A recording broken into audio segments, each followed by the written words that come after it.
दिल्ली में धमाका, lady doctor पर बड़ा खुलासा। फरीदाबाद टेरर मॉड्यूल में डॉक्टर शाहीन शाहिद का अहम रोल। लखनऊ से फरीदाबाद तक तार, आतंक के कितने किरदार। दिल्ली में हुए कार ब्लास्ट की तफ्तीश में कई ऐसे खुलासे हुए हैं जिनकी कड़ियां पाकिस्तान से जुड़ रही हैं। आतंक का फरीदाबाद मॉड्यूल बेनकाब होने के बाद कई ऐसे चेहरे सामने आए हैं जो देश को दहलाने की साजिश रच रहे थे। इनमें एक चौंकाने वाला नाम लखनऊ की रहने वाली डॉक्टर शाहीन शाहिद का भी है। डॉक्टर शाहीन के बारे में अब तक जितनी भी जानकारियां आई हैं, उसने आतंक के एक खौफनाक चेहरे को बेनकाब कर दिया है। गिरफ्तारी के बाद शाहीन ने पूछताछ में कई ऐसे राज उगले हैं जो जांच एजेंसियों के लिए भी बेहद हैरान करने वाले हैं। सूत्रों के मुताबिक डॉक्टर शाहीन पिछले 2 साल से विस्फोटक जमा कर रही थी। उसका मकसद देश में बड़े आतंकी हमले करने का था। इसके लिए ही वो लगातार काम कर रही थी। रिपोर्ट्स के मुताबिक डॉक्टर शाहीन आतंक के आकाओं के संपर्क में थी। वो अक्सर सोशल मीडिया पर सीक्रेट चैनल से पाकिस्तान के हैंडलर्स के साथ बात करती थी। डॉक्टर शाहीन शाहिद ने पूछताछ में कई चौंकाने वाले खुलासे किए हैं। दरअसल सूत्रों की माने तो डॉक्टर शाहीन ने यह कबूल किया है कि वो सिर्फ अकेले नहीं बल्कि अपने डॉक्टर साथियों के साथ मिलकर आतंकी टेरर मॉड्यूल पर जो है वो काम कर रही थी। इसके साथ ही मैं आपको बता दूं कि कट्टरपंथ की विचारधारा पर जाने के लिए डॉक्टर शाहीन किसी भी हद को जो है वो पार कर सकती थी। आपको बताऊं कि सिर्फ फरीदाबाद टेरर मॉड्यूल के साथ ही नहीं बल्कि जम्मू कश्मीर में कई बार डॉक्टर शाहीन शाहिद ने ट्रैवल किया था और उसको फंड जुटाने के लिए जो है वो रिक्रूट किया गया था। फरीदाबाद मॉड्यूल से पर्दा हटते ही डॉक्टर शाहीन का चेहरा भी बेनकाब हो गया। व्हाइट कॉलर टेररिज्म को बेहद शातिराना तरीके से आगे बढ़ाया जा रहा था। किसी को शक न हो इसके लिए यूनिवर्सिटी का सहारा लिया गया। जांच में पता चला है कि डॉक्टर शाहीन लंबे समय से जैश के साथ जुड़ी हुई है। जैश के महिला विंग की चीफ और लेडी कमांडर है। जैश की जमात उल मोमिनात की इंडिया हेड है। मसूद अजहर की बहन शहीदा अजहर के संपर्क में थी। भारत में जैश के लिए महिला ब्रिगेड तैयार कर रही थी। भारत में महिलाओं की भर्ती और ब्रेन वॉश करती थी। पाकिस्तान स्थित जैश हैंडलर्स के लगातार संपर्क में थी। लेडी डॉक्टर शाहीन कार में AK-47 रखकर चलती थी। डॉक्टर शाहीन शाहिद पेशेवर डॉक्टर होने के बावजूद आतंकवाद से कैसे जुड़ी, दहशतगर्द के लिए कैसे उसका ब्रेन वॉश किया गया, इस बात की जांच तो खुफिया एजेंसियों से लेकर सुरक्षा एजेंसियां कर रही हैं। लेकिन जैश-ए-मोहम्मद से उसका सीधा लिंक बताया जाता है। जैश-ए-मोहम्मद की महिला विंग की वो सदस्य बताई जाती है। ऐसे में इस बात की संभावना कई गुना बढ़ गई है कि डॉक्टर शाहीन के साथ उसकी कई महिला साथी भी हो सकती है। जांच में यह भी साफ हुआ है कि शाहीन शाहिद ने एक खास प्लान के तहत आतंकी एजेंडे को आगे बढ़ाने का जिम्मा उठाया। शाहीन उन्हीं लड़कियों को टारगेट करती थी जिनमें पहले से कट्टरपंथी सोच हो। महिला आतंकियों के लिए दौरा-ए-तस्किया नाम की शुरुआती ट्रेनिंग देने का जिम्मा शाहीन के पास था। इस ट्रेनिंग में आतंक की महिला ब्रिगेड का ब्रेन वॉश किया जाता है और उन्हें समझाया जाता है कि जन्नत में जाने के लिए भारत के खिलाफ जिहाद करना जरूरी है। शोबा-ए-दावत की पूरी जिम्मेदारी भी शाहीन को दी गई थी। जैश की दौरा आयत उल निसा की भी ट्रेनिंग ले चुकी है शाहीन।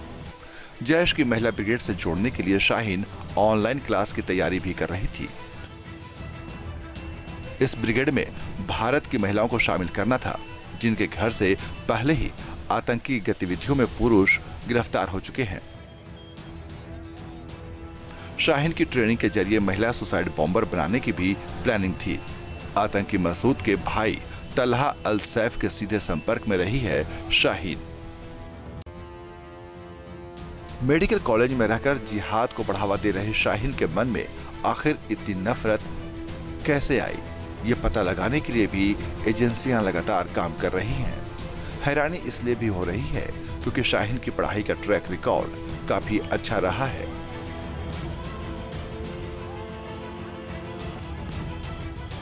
डॉक्टर शाहीन का 2006 में यूपीपीएससी के तहत प्रवक्ता पद पर चयन हुआ। 2009 में 6 महीने के लिए कन्नौज मेडिकल कॉलेज में तबादला हुआ। साल 2010 में शाहीन वापस कानपुर लौट आई। 2013 में शाहीन कॉलेज से अचानक गायब हो गई। कॉलेज के साथियों से कभी संपर्क नहीं किया। 2021 में शासन ने शाहीन को सेवा से बर्खास्त कर दिया। शाहीन की निजी लाइफ को लेकर भी बड़ा खुलासा हुआ है।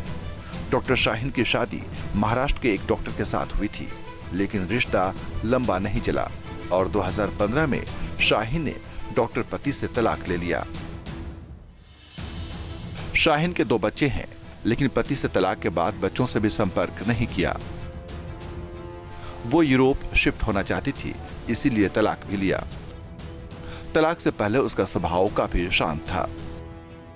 वो बाहर जाना चाह रही थी, एक आध बार उन्होंने हमसे बता कहा कि जाने की जिद करती थी। बाहर कहीं ऑस्ट्रेलिया वगैरह से और यूरोप से कुछ कंट्रीज से उनके लिए ऑफर्स आते थे, तो उनका चलिए दोनों लोग चलते हैं, एक साथ में रहते हैं, वहाँ ज्यादा अच्छी लाइफ होगी। मैंने कहा यार यहाँ कौन सी बुरी लाइफ है, फर्स्ट क्लास मेडिकल कॉलेज के अंदर रह रहे हैं, दोनों बच्चे अपना आराम से रह रहे हैं, एक काम में एडमिशन भी करवा दिया था वहीं पे, अपना आराम से, कोई दिक्कत नहीं थी। हम लोग आपस में कोई ऐसा कॉन्फ्लिक्ट नहीं था। शाहीन ने अपने पति और बच्चों को छोड़ा। माना जा रहा है कि इसके बाद ही उसका बेहद खौफनाक सफर शुरू हुआ। तलाक के बाद काम की तलाश में डॉक्टर शाहीन जो है वो फरीदाबाद आ गई और फरीदाबाद में रहने लगी। काम उसको अल-फलाह यूनिवर्सिटी में मिला, जहां वो बच्चों को पढ़ाने के साथ साथ रिसर्च और प्रोजेक्ट्स भी करती थी। इसी दौरान उसकी मुलाकात डॉक्टर मुंजमिल शकील से हुई, जो कि पहले से ही अल-फलाह यूनिवर्सिटी में प्रोफेसर के तौर पर पढ़ा रहा था।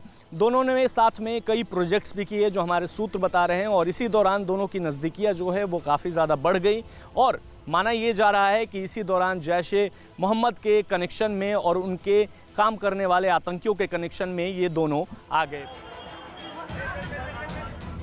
फरीदाबाद टेरर मॉड्यूल से शाहीन का डायरेक्ट कनेक्शन सामने आ चुका है।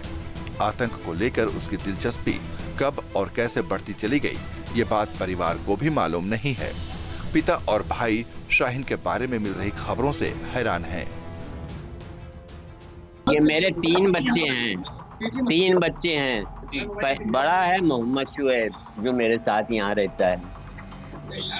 दूसरी है शाहीन सईद, जिनके बारे में आप जिक्र कर रहे हैं, लेकिन मुझे यकीन नहीं, भाई यकीन नहीं है, इसलिए बता रहा हूँ मैं। तीसरे थर्ड हैं परवेज सईद अंसारी। शाहीन ने इलाहाबाद से MBBS भी किया है, MD भी इलाहाबाद से मेडिकल कॉलेज, दोनों मेडिकल कॉलेज से किया है। आखिरी बार कब बात हुई थी शाहीन से आपकी? आखिरी बार हमारी बात हुई, हमारी करीब 4 साल ताल्लुक नहीं है कोई। शाहीन ऐसा क्यों हुआ? बहन है आपकी, ताल्लुक नहीं है? कुछ पारिवारिक मतलब जैसे होता है। अभी वो किनके साथ थी? अभी वो जिस ग्रुप के साथ थी? अब ग्रुप के साथ नहीं मालूम मुझे, ग्रुप क्या है वो तो भाई मीडिया जैसे अच्छा यहाँ आती जाती थी, जो आप बता रहे हो वही है, हम टीवी पे देख रहे हैं, वही हम सब जगह देख रहे हैं। हमें कोई आके लगा दियो।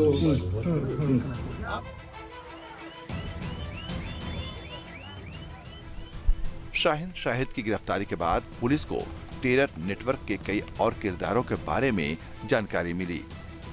शाहीन के भाई डॉक्टर परवेज पर भी शिकंजा कसा गया है।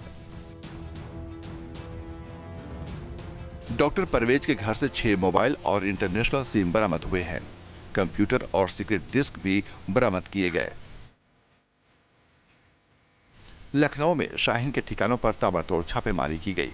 यूपी ATS के साथ जम्मू कश्मीर पुलिस डॉक्टर शाहीन शाहिद के घर पहुंची। आस पड़ोस के कुछ लोगों से भी जानकारी जुटाई गई। इस एक्शन के बाद लोगों में तरह तरह की चर्चाएं हो रही हैं। हालांकि पड़ोसियों को इस पर यकीन नहीं हो रहा। डॉक्टर शाहीन को लेकर के बहुत कुछ कहा जा रहा है। कहीं पे विंग कमांडर बताया जा रहा है कि उन्हें महिलाओं को एक तौर पे काम दिया गया था कि एक पूरी जमात बनानी है। तो ऐसे पे खंदारी बाजार आए हुए हैं और यहाँ पे मस्जिद है और यहाँ मौलाना साहब हैं। मस्जिद का क्या नाम है मौलाना साहब? हाता मुस्तफ़ा खां खंदारी बाजार। और बगल में ही इनके डॉक्टर शाहीन के पिताजी हैं, क्या नाम है उनका? उनका नाम सईद अनवर अंसारी है। अच्छा, हाँ। किस तरीके का, चूँकि आप लोग इतने लंबे बहुत नेक लोग हैं, कोई ऐसी तो कभी सुनने में नहीं आया, यकीन नहीं हो रहा है ये बातें जो सामने आ रही हैं। अब क्या हकीकत अल्लाह ही बेहतर समझ। ऐसा लगता है कि बिल्कुल बाउंड्री से सटा हुआ जो घर बना हुआ है, उनकी बेटी के बारे में इतना सब कुछ लिखा गया है, मीडिया में दिखाई पड़ रहा है। जब वो नमाज पढ़ने आते थे या कहीं कोई आपको शक शुबा कुछ किसी तरह कोई बात नहीं, वही यकीन नहीं हो, बताता हूँ यकीन नहीं हो रहा है ये बात, ये समझ में नहीं आ रही है। डॉक्टर शाहीन और जिस तरह से डॉक्टर परवेज़, ये सब मिल कर के आपके इस मोहल्ले की कहानी बन करके निकल आए हैं। नई तरीके का इनका जो कनेक्शन दिख रहा है, क्या कहेंगे? अब इनके बारे में तो कुछ कहा नहीं जा सकता है। देखिए सईद भाई जहाँ तक है वो बहुत नेक दिल आदमी है। अब इससे इनकी बेटी जो बारे में आ रहा है इस समय न्यूज़ में, तो हम लोग उसको हमें अगर 20 साल से नहीं देखा, क्योंकि घर आती नहीं थी, कभी मुलाकात नहीं थी। और उनके साथ जो उनका बेटा रहता है बबलू, उसको तो हम लोग जानते हैं, वो भी बहुत नेक दिल आदमी है। डॉक्टर शाहीन के कारनामों ने हर किसी को हैरान कर दिया है। व्हाइट कॉलर टेररिज्म को लेकर भी तमाम सवाल उठ रहे हैं।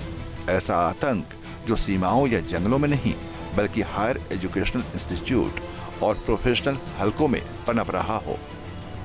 आतंक के फरीदाबाद मॉड्यूल में जिस तरह गिरफ्तारियां हुई हैं, उससे खतरा और भी बढ़ गया है।